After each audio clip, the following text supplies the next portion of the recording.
बुर्ज खलीफा वाले श्री भूमि दुर्गा पूजा पंडाल में श्रद्धालुओं के आने पर रोक। ज्यादा भीड़ जमा होने के चलते पुलिस ने आयोजकों से एंट्री बंद करने और भीड़ को डाइवर्ट करने को कहा।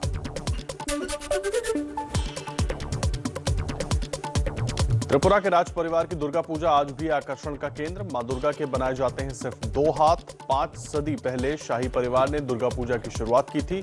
अब सरकार की देखरेख में होती है पूजा। पटना में अनोखे तरह का पंडाल बनाया गया। बुद्ध कॉलोनी के पास मां दुर्गा की प्रतिमा को धनिये से बनाया गया। प्रतिमा बनाने में 2 महीने का वक्त लगा। नवरात्र के 8वें दिन देश भर में महाअष्टमी की धूम रही। यूपी के सीएम योगी आदित्यनाथ ने गोरखपुर में किया हवन। जम्मू कश्मीर में आतंक का सफाया जारी। त्राल में मुठभेड़ के दौरान मारा गया जैश का टॉप कमांडर शमीम सोफी।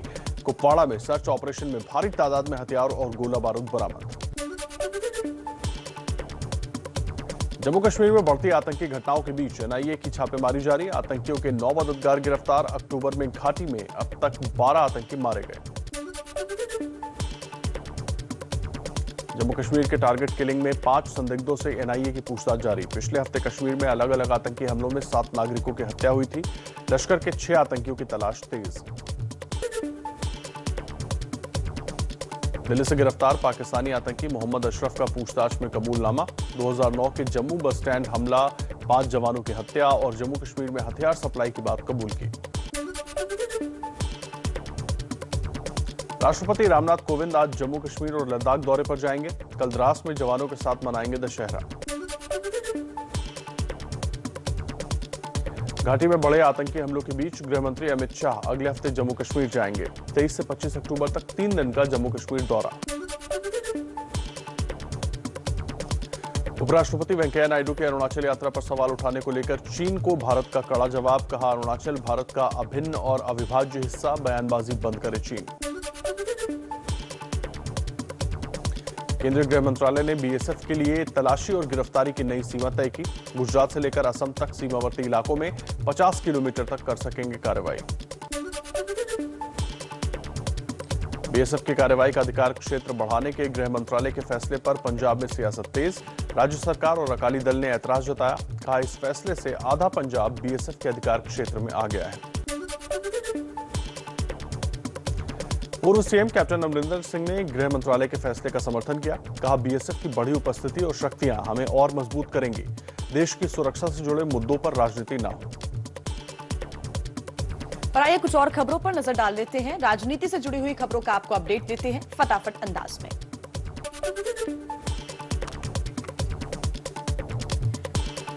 देश के बिजली घरों में कोयले की किल्लत पर कोयला मंत्री प्रहलाद जोशी का बयान। 15 बिजली प्लांटों में 1 दिन का भी रिजर्व कोयला नहीं बचा है। रोजाना सप्लाई से चल रहा है काम। दिल्ली के ऊर्जा मंत्री सत्येंद्र जैन का दावा, राज्य को जितनी बिजली की जरूरत है उतनी नहीं मिल रही है और आने वाले दिनों में बिजली संकट खड़ा हो सकता है। दिल्ली में बिजली सप्लाई करने वाली कंपनियां सिर्फ खरीद रही हैं 70% बिजली। एनटीपीसी ने जारी किए आंकड़े। कहा, बिजली की कोई कमी नहीं है। दादरी प्लांट से नवंबर 2020 से बिजली नहीं खरीदी गई। एशिया की सबसे बड़ी कोल माइंस कोरबा से एबीपी न्यूज की पड़ताल। खदान से 24 घंटे चल रहा है परिवहन का काम। कोयले की कमी को पूरा करने में जुटे हुए हैं श्रमिक। झारखंड के धनबाद में कोयला कंपनी बीसीसीएल के सीएमडी का दावा, पावर प्लांट्स के पास 3 से 4 दिनों के लिए कोयला बचा हुआ है। ऐसे में बारिश थमने के बाद कोयले का उत्पादन फिर से रफ्तार पकड़ चुका है। 1-2 दिनों में हालात सामान्य हो जाएंगे। नेशनल कॉन्फ्रेंस के नेता फारूक अब्दुल्ला का बड़ा बयान। कहा, अलग अलग समुदायों का विभाजित करने को लेकर उठे तूफान को अगर रोका नहीं गया तो देश का वजूद खतरे में पड़ जाएगा। शरद पवार का केंद्र सरकार पर आरोप। ईडी, आईटी और एनसीबी जैसी केंद्रीय जांच एजेंसियों का हो रहा है दुरुपयोग। अनिल देशमुख के घर 5वीं बार छापा मारा गया, कुछ नहीं मिला। पीएम मोदी ने 100 लाख करोड़ की गति शक्ति योजना की शुरुआत की। इंफ्रास्ट्रक्चर से जुड़े सभी बड़े प्रोजेक्ट्स को तेज गति से पूरा करना मकसद। विभागों में तालमेल और विकास को रफ्तार देने की कोशिश। चलिए राजनीति से जुड़ी कुछ और अहम खबरों का रुख कर लेते हैं इसी तरह फटाफट अंदाज में। दिल्ली में छठ पूजा के आयोजन को लेकर सियासत जारी। बीजेपी के बाद आज कांग्रेस करेगी सीएम केजरीवाल के घर का घेराव। दिल्ली पर छठ पर चल रहे सियासी दंगल पर मंत्री गोपाल राय का बयान। बोले, बीते साल कोरोना पर केंद्र की गाइडलाइंस के बाद सार्वजनिक जगहों पर पूजा को रोका गया था। बीजेपी सिर्फ राजनीति कर रही है। पंजाब कांग्रेस विवाद को खत्म करने की कोशिश। नवजोत सिंह सिद्धू आज दिल्ली में शाम 6 बजे केसी वेणुगोपाल और हरीश रावत से मुलाकात करेंगे। सूत्रों के मुताबिक इस्तीफा वापस ले सकते हैं। मिशन पंजाब में जुटे दिल्ली के सीएम अरविंद केजरीवाल जालंधर में व्यापारियों और उद्योगपतियों से मुलाकात की। पंजाब में आम आदमी पार्टी की सरकार बनवाने की अपील की। प्रधानमंत्री मोदी 25 अक्टूबर को यूपी के सिद्धार्थनगर जाएंगे। सिद्धार्थनगर के मेडिकल कॉलेज समेत 9 मेडिकल कॉलेजों का शुभारंभ करेंगे।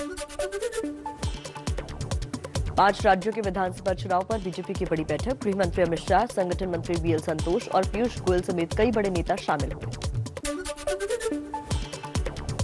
यूपी के जाटव वोट में सेंधमारी की तैयारी में बीजेपी। मायावती को टक्कर देने के लिए बड़ी जाटव महिला नेता बेबी रानी मौर्य के मैदान में उतारा गया। लखनऊ में लगे पोस्टरों में बेबी रानी मौर्य जाटव लिखा गया।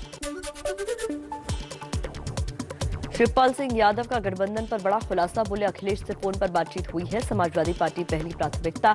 फिलहाल गठबंधन पर कांग्रेस के किसी बड़े नेता से बात नहीं हुई। किसान नेता राकेश टिकैत का विवादित बयान। बाराबंकी के कार्यक्रम में कहा, किसानों के लिए कानून काले हैं और देश के लिए मोदी। पूर्व पीएम मनमोहन सिंह की तबियत बिगड़ी। बुखार के बाद दिल्ली के एम्स अस्पताल में भर्ती। अमरिंदर सिंह समेत कांग्रेस के कई नेताओं ने जल्द ठीक होने की कामना की। ड्रग्स केस में गिरफ्तार शाहरुख खान के बेटे आर्यन की जमानत पर आज फिर सुनवाई। एनसीबी ने आर्यन को बताया बड़ी साजिश का हिस्सा। बचाव पक्ष बता रहा है बेगुनाह। मुंबई क्रूज ड्रग्स केस में एनसीबी ने विदेशी नेक्सस पर विदेश मंत्रालय से संपर्क किया। नाइजीरियाई नागरिक से भारी मात्रा में ड्रग्स बरामद हुआ था। ड्रग्स मामले में एनसीपी नेता नवाब मलिक की फिर आज सुबह 11 बजे प्रेस कॉन्फ्रेंस। ट्वीट करके कहा, एनसीबी के कुछ और गलत कामों का खुलासा करूंगा।